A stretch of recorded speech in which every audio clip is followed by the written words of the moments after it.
I'm Rock Earl. I travel. These are my stories. Okay, we're back. Now, Rock, you have a tendency to go ahead of everybody because you're kind of in a new part of your life now where you're the kind of guy that'll travel somewhere and just rent a car and go. So you got there early, and you and one of my favorite pictures that you have, if you'll put that up, is you're in a noodle house. Yes. And you're eating noodles. Yes. And you emailed that to me, and that's what I waited for was the noodles. But if you look at the restaurant, it's not a 5-star restaurant. And that's the way you ate, and all of the little street shops and stuff. But then you had an experience, and why don't you tell us about that experience? Yeah, well, it's a good way to lose weight.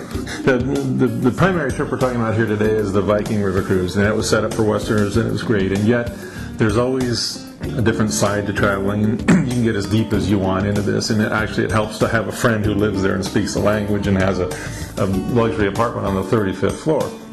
But I did spend a week there beforehand, and I do try and get out myself and experience this. And I was helped a great deal by the fact that these people spoke Mandarin, and their daughter was up from Singapore, and she took me around here and there. One of the first things I did was follow her down late one morning to an area near their apartment for some street food.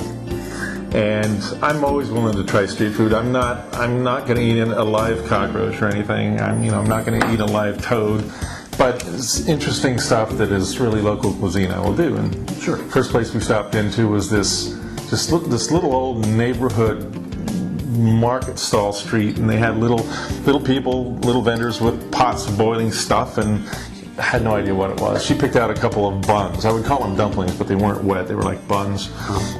Bottom, and we take off down the road eating. Well, this thing had a kind of a bread crust, and inside was some kind of mystery minced meat and some egg and some vegetables, and it was really, really good. I was a little nervous because it was so bizarre. I had no idea. It could have been dog meat, monkey meat, I don't know, but it was really good.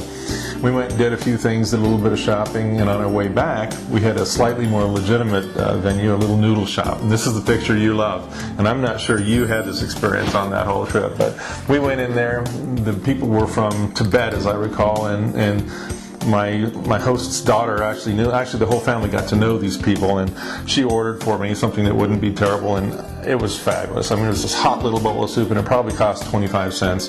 There was some meat, there were some noodles, there were some spices, there were some flavors. It's just unbelievable. It's one of those types of experiences that you don't get on a Viking cruise unless you really try hard to do it. And the restaurant's about that wide. Yes, exactly. About that wide. Yeah. Okay. That was great. So we arrive.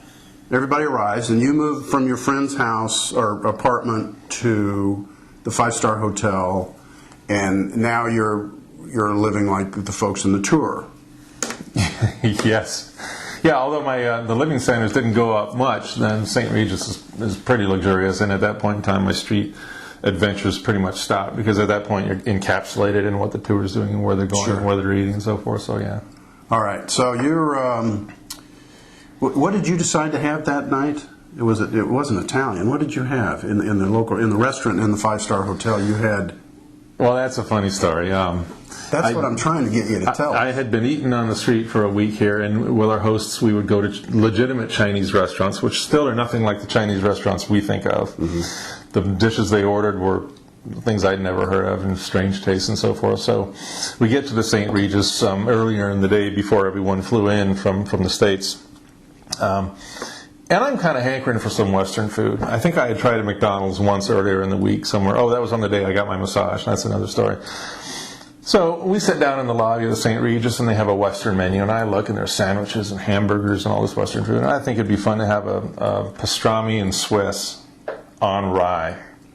So it comes, it looks good. It's pretty dry, so I asked for some mayonnaise. They bring some mayonnaise, and they assure us that everything's fine. It's a Western kitchen, it's clean, blah, blah, blah. I eat the sandwich, and I'm really, really happy until about 2 hours later. And to make a long story really short, I was dead down sick for 24 hours with food poisoning. After a week of eating everything I could find on the street, I go to a 5-star, a Western restaurant in a 5-star hotel, and I get food poisoning. Because when we saw you, you looked pretty gray. You looked pretty gray.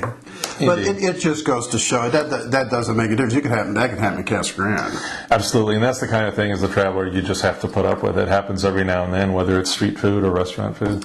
Okay, a couple other things we're going to cover on Shanghai when we get back, so don't go anywhere. Hi, this is Rock. You know, some people ask me where I've been, but everybody asks me where I'm going. And this October, I'm pleased to announce that it's Tahiti. We've got 10 nights aboard the small Princess Cruise Lines vessel Tahitian Princess, going to Moorea, Bora Bora, the Marquesas, and several other islands I can't even pronounce. It's cheap, it's easy to get to, it's only 8.5 hours from LA. We're going to have a great time. Give ADA Travel a call at 836-7411 or log on to my website. Thanks.